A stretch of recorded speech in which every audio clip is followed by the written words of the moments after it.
Bismillah ar-Rahman ar-Rahim, le sermon de vendredi intitulé Le jeûne et son impact sur l'éducation de l'âme. Louange à Allah, Seigneur de l'univers, qui dit dans son noble livre: ceux qui redoutent leur Seigneur, bien qu'ils ne l'aient jamais vu, auront un pardon et une grande récompense. Que vous cachiez votre parole et la divulguez, il connaît bien le contenu des poitrines. Ne connaît-il pas ce qu'il a créé alors que c'est lui, compatissant, le parfaitement connaisseur? J'atteste qu'il n'y a pas de divinité en dehors d'Allah, l'unique sans aucun associé, et que notre maître Mohammed est son serviteur et messager. Ô Allah, accorde ton salut et ta bénédiction à lui, sa famille, ses compagnons et ceux qui le suivent d'une rectitude jusqu'au dernier jour. Ensuite, le jeûne est l'école d'éducation de l'âme, de la purification du cœur et de la correction de la conduite. Allah, gloire à lui, dit: ô le croyant, on vous a prescrit le jeûne comme on l'a prescrit à ceux d'avant vous. Ainsi attendrez-vous la piété. Le jeûne éduque l'âme sur l'œuvre sincère pour Allah, gloire à lui, et l'observance de ses ordres dans l'intimité comme au public. Sous par crainte d'Allah, gloire à lui, et par l'amour qu'on lui éprouve. Dans le hadith divin, Allah, gloire à lui, dit: toute œuvre de l'adamique lui appartient, sauf le jeûne qui m'appartient en propre, et c'est moi qui en accorde la rétribution. C'est pour moi qu'il s'abstient de manger, de boire et de satisfaire son désir. Le jeûne est donc un secret connu exclusivement par Allah, gloire à lui, d'où il est rétribué par Allah sans médiation. Le vrai jeûneur connaît parfaitement qu'Allah, gloire à lui, l'observe toujours et partout, et connaît ses actes, écoute ses dires et sait tous ses états. Allah, gloire à lui, dit: tu ne te trouveras dans aucune situation, tu ne réciteras aucun passage du Coran, vous n'accomplirez aucun acte sans que nous soyons témoins au moment où vous l'entreprendrez. Il n'échappe à ton Seigneur ni le poids d'un atome sur terre ou dans le ciel, ni un poids plus petit ou plus grand qui ne soit déjà inscrit dans un livre évident. Il dit également: ne vois-tu pas qu'Allah sait ce qui est dans les cieux et sur la terre? Pas de conversation secrète entre trois sans qu'il ne soit leur quatrième, ni entre cinq sans qu'il n'y ne soit leur sixième, ni moins ni plus que cela sans qu'il ne soit avec eux, là où ils se trouvent. Ensuite, il les informera au jour de la résurrection de ceux qu'il fusait, car Allah est omniscient. On trouve un troisième verset qui dit: certes, Allah vous surveille éternellement.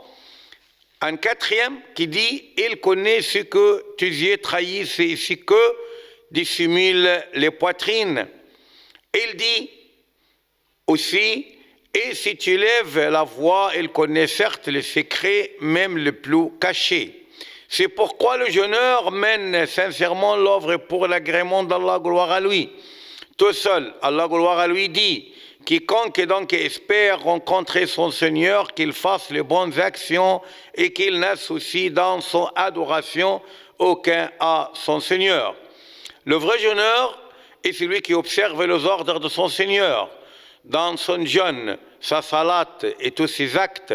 Cette observance s'étend également à son travail, où il perfectionne son œuvre et excelle sa production et tous ses agissements, tout en observant toujours les ordres d'Allah, gloire à lui, parce que en fait, le bon travail ou bien le travail tout à fait perfectionné fait partie intégrante des éthiques de l'islam.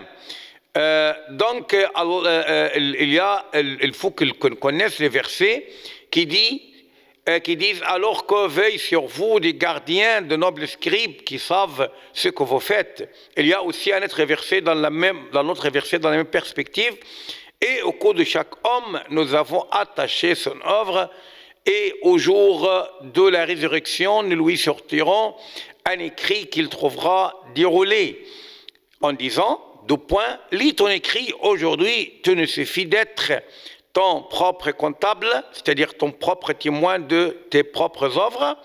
Il évoque également le dire, donc celui qui travaille doit évoquer le dire du prophète, salut bénédiction sur lui, Allah aime bien que lorsque l'un de vous mène une œuvre et qu'il la perfectionne. On dit à Wahb ibn Ward, donne-moi une exhortation, en l'interrogeant, lui a dit ça. Il répond, évite de faire en sorte de considérer Allah le moins important de tout ce qui te regarde. C'est-à-dire que de ne pas avoir peur des autres alors que tu es bien rassuré vis-à-vis du regard d'Allah envers toi. Le fait d'observer les ordres d'Allah, gloire à lui, empêche de commettre la tricherie en tous ces types, la fraude, de frauder ou bien de commettre la fraude, de poids et de la mesure, de monopoler, de mal exploiter les crises de tous les vies et de tous les vices encore. Notre prophète, salam sur lui, dit, quiconque nous triche n'est pas de nous. Allah, gloire à lui, dit également, et donnez la pleine mesure quand vous mesurez, et pesez avec une balance exacte. C'est mieux pour vous et le résultat en sera meilleur.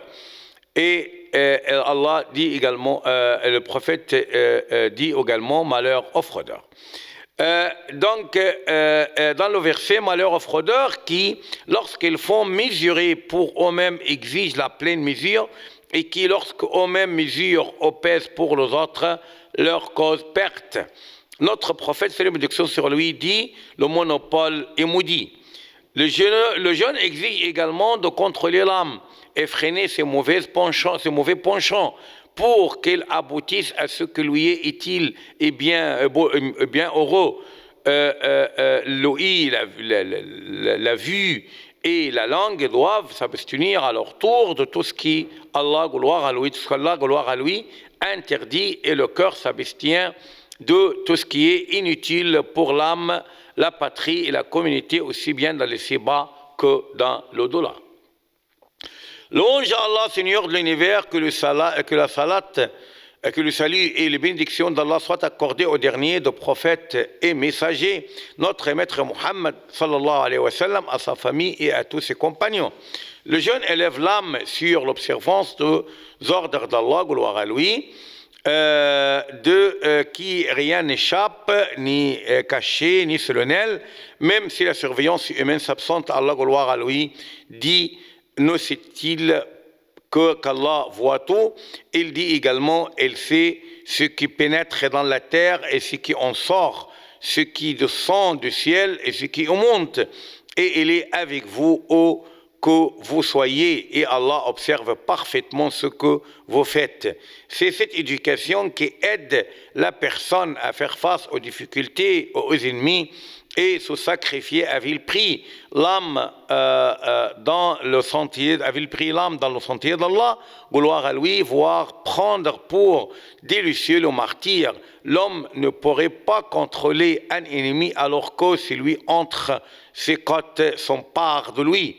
Ramadan est le mois de victoire, le jour de Badr et de discernement, la reprise de la Mecque et les victoires du dit Ramadan de nos braves forces armées. Nous implorons Allah, gloire à lui, de préserver l'Égypte, ses habitants, son armée et sa police de tout mal et de tout malheur, de nous orienter à servir notre religion et notre patrie et de nous guider vers la voie de la rectitude. Ô Allah, fais-nous dans ce noble mois parmi ceux que tu as franchis de l'enfer. Wassalamu alaikum wa rahmatullahi wa barakatuh.